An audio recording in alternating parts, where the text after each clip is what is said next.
Bienvenida o bienvenido a este análisis. Hoy nos adentramos en unas páginas de un texto, un texto que firman conjuntamente Carlos Escliar y Jorge La Rosa. Dos pensadores, que invitan a mirar la educación desde ángulos, a veces incómodos, pero siempre estimulantes.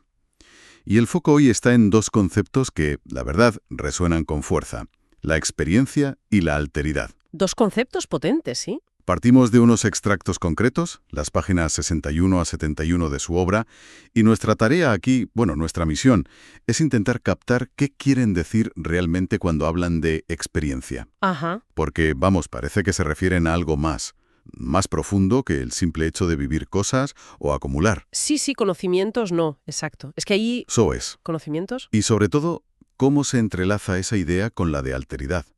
Con ese encuentro fundamental con lo otro, con lo diferente, Claro. que tienen que ver una cosa con la otra en el terreno educativo. A ver, empecemos por ahí, por la experiencia. En un mundo como el de hoy, saturado de información, de opiniones, de estímulos constantes, ¿qué hace que algo sea una experiencia en el sentido que le dan estos autores?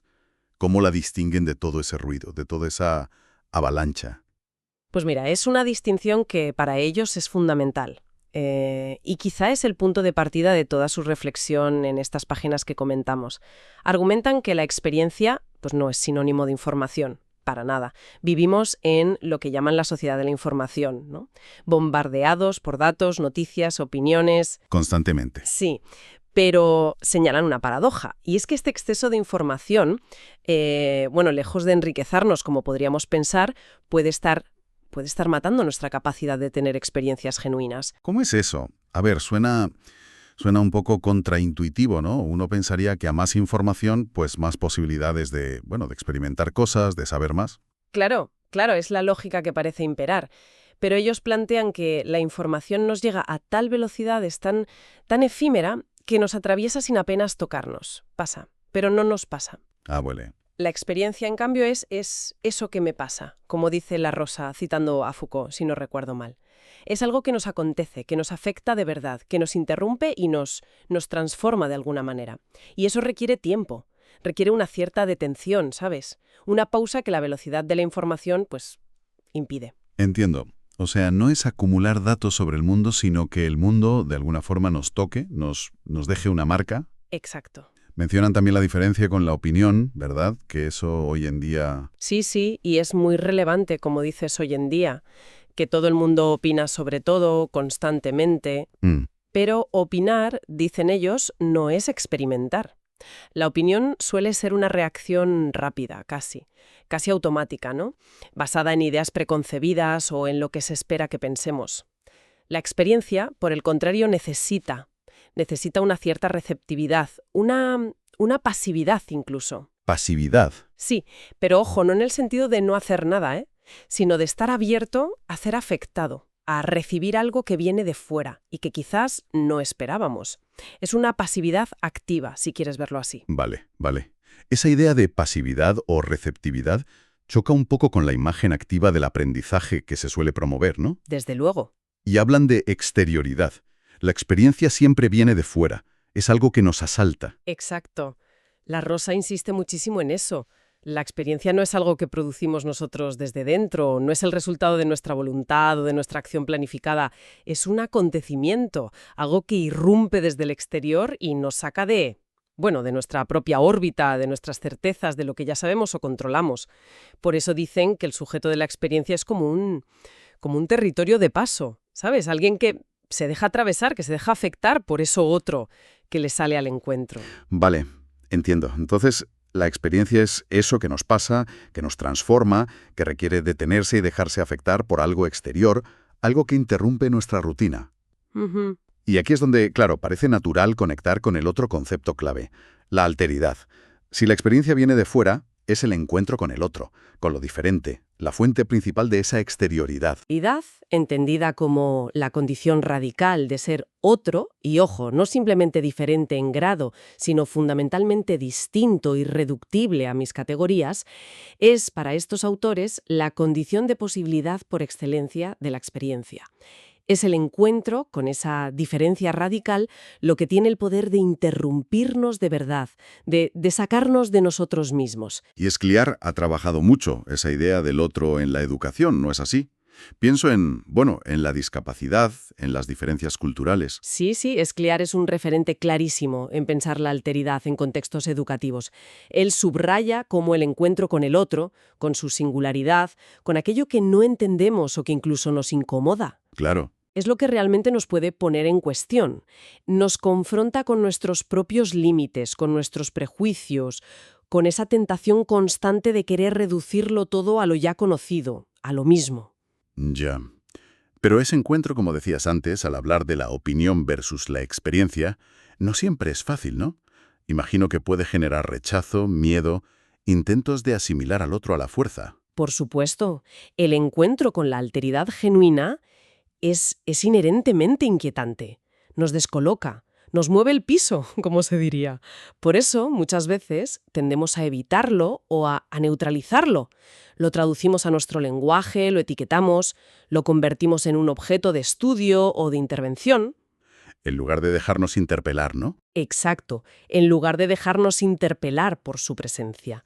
La Rosa habla del principio de mismidad, como esa tendencia muy humana, por otro lado, a querer comprenderlo todo desde nuestro propio marco, a fagocitar la diferencia. Y si llevamos esto al terreno educativo concreto, ¿qué implicaciones tiene? Porque da la sensación a veces de que muchas prácticas escolares, incluso con la mejor intención, van más en la línea de esa mismidad que comentas. Ujú. Se busca homogenizar, adaptar al estudiante a la norma, asegurar que todos aprendan lo mismo al mismo ritmo. Exacto. Esa es la crítica que subyace, creo yo, en estos textos. El sistema educativo a menudo opera bajo una lógica de control, de previsibilidad, de eficiencia. Se establecen objetivos claros, contenidos estandarizados, métodos que se suponen universales, evaluaciones que miden resultados predefinidos. Lo normal, digamos. Sí, lo normalizado. Todo eso busca reducir la incertidumbre, minimizar la diferencia, asegurar que el proceso sea manejable. Pero al hacerlo, corre el riesgo de anular precisamente las condiciones para que la experiencia y el encuentro con la alteridad tengan lugar. Se prioriza el control sobre el acontecimiento. Entonces, ¿qué proponen ellos? A ver, una escuela del caos, donde no se sepa qué va a pasar. Suena un poco utópico, o al menos difícil de implementar en la realidad institucional, ¿no? No creo que propongan el caos, ¿eh? Sería simplificarlo mucho. Proponen más bien un cambio de sensibilidad, un cambio de prioridades. No se trata de renunciar a enseñar o aprender para nada, sino de entender que el aprendizaje más significativo, ese que realmente nos transforma, no surge tanto de la transmisión eficaz de información, Ajá. como de la creación de espacios. Espacios donde sea posible dejarse tocar por el conocimiento, por los textos, por las historias y sobre todo por los otros. Implica valorar la interrupción, la pregunta inesperada, el silencio reflexivo, la singularidad de cada proceso. Es otra forma de mirar la enseñanza. ¿Mencionan algún ejemplo o quizá alguna metáfora que ayude a visualizar esta tensión? Recuerdo que antes mencionaste la lectura. Sí. La Rosa utiliza a menudo el ejemplo de la lectura. Y es muy elocuente, la verdad. Uno puede leer un texto buscando información específica, ¿no?, para confirmar lo que ya piensa, para cumplir una tarea, lo típico. O puede leerlo de otra manera, abierto a que el texto le diga algo nuevo, le sorprenda, le transforme. Vale.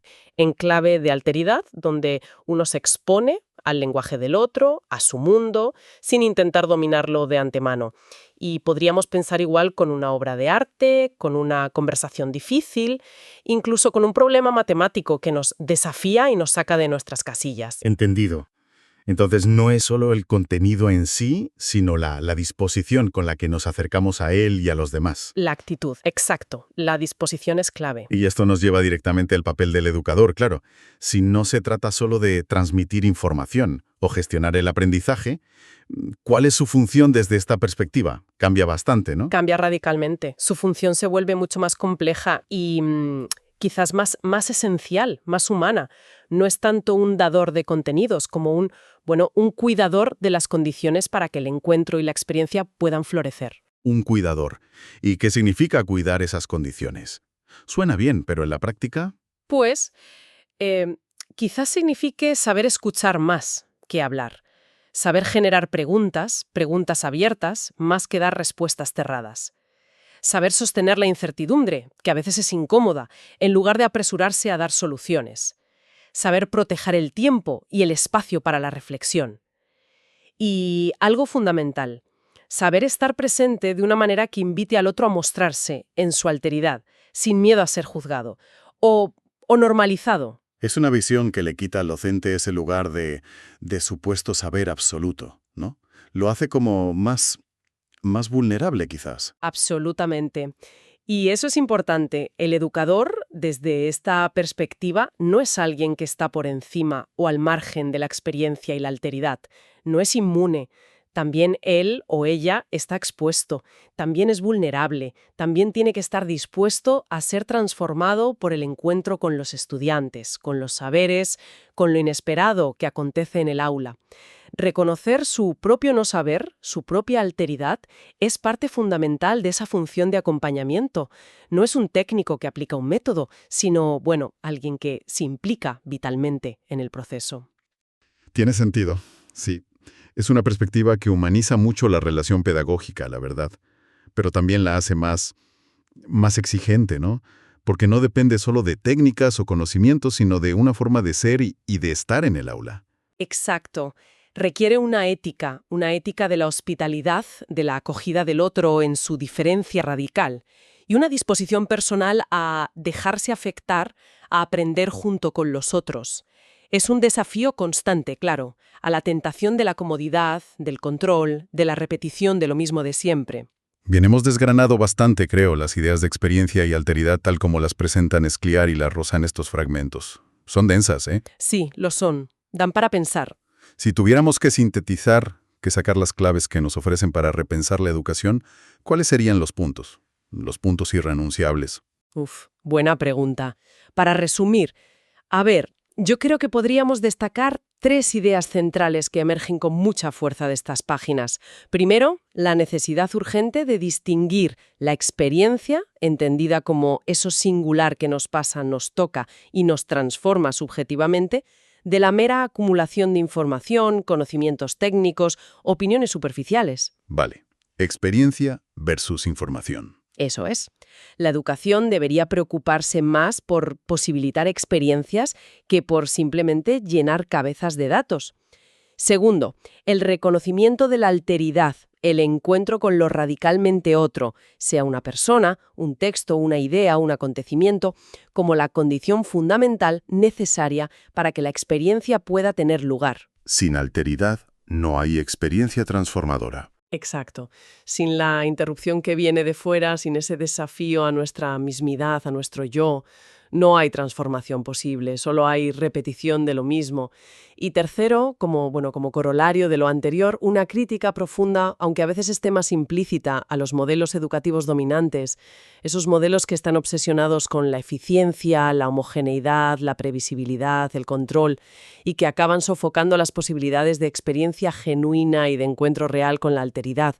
Priorizan el saber sobre las cosas en lugar del ser afectado por ellas. Y un punto clave que hemos mencionado varias veces es la subjetividad, ¿verdad? Que algo sea una experiencia no depende solo del evento externo, sino de la disposición interna de cada uno. Totalmente. Lo que para mí puede ser transformador, para otra persona puede pasar completamente desapercibido. Totalmente. La experiencia no está en el objeto ni en el suceso en sí, sino en la relación que el sujeto establece con él. Requiere esa apertura, esa sensibilidad, esa vulnerabilidad para dejarse interpelar. Y esa disposición, ojo, no es algo dado, se cultiva o se ahoga. Y en un mundo que nos empuja a la acción constante, a la productividad, a tener todo bajo control, a evitar la incomodidad, quizás cultivar esa disposición a la experiencia se ha vuelto casi un acto de resistencia. Un acto de resistencia. Interesante. Entonces, para cualquiera que esté involucrado en la educación, sea como docente, estudiante, padre, madre, gestor, la invitación de Scliar y La Rosa es a prestar atención a esto, ¿no? A preguntarnos si estamos creando o habitando espacios que permiten que algo nos pase, que nos transforme, o si solo estamos, gestionando información y rutinas. Es como un llamado a cultivar una sensibilidad diferente hacia el conocimiento, hacia los demás y hacia nosotros mismos en el proceso de aprender y enseñar. Exactamente. Es pensar la educación no solo como una preparación instrumental para el futuro, para el mercado laboral, o como la adquisición de un conjunto de competencias medibles, que también puede serlo en parte, pero sobre todo pensarla como un tiempo y un espacio privilegiados para el acontecimiento, para la transformación subjetiva en contacto con la riqueza y la complejidad del mundo y de los otros, un espacio en definitiva para la experiencia en el sentido más potente y quizá, sí, más olvidado del término. Pues hemos explorado estas ideas, densas como decíamos, pero fascinantes sobre experiencia y alteridad que nos proponen Scliar y La Rosa en estas páginas. Sin duda dejan pensando, sobre nuestras propias vivencias y prácticas en el ámbito educativo y más allá incluso. Desde luego. Nos recuerdan que aprender y enseñar pueden ser algo mucho más profundo, mucho más vital, que simplemente transmitir y recibir información. Y quizás, para seguir reflexionando, para darle una vuelta más, queda flotando una pregunta que se deriva directamente de todo esto, aunque igual no la aborden explícitamente aquí, en estas páginas. En nuestra era digital, donde las tecnologías a menudo nos encierran en burbujas de afinidad, ¿no?, que filtran la diferencia, personalizan los contenidos hasta casi la homogeneidad y a veces trivializan el encuentro. Sí, es un tema candente. Pues la pregunta es esa. ¿Cómo podemos conscientemente crear y proteger espacios físicos, mentales, pedagógicos, donde la alteridad real, esa que nos desafía e incomoda, todavía pueda irrumpir? ¿Cómo asegurar que la educación siga siendo un lugar para la experiencia transformadora y no solo para el consumo de información a medida? Es, creo yo, uno de los grandes desafíos educativos de nuestro tiempo. Sin duda. Una pregunta potente para cerrar.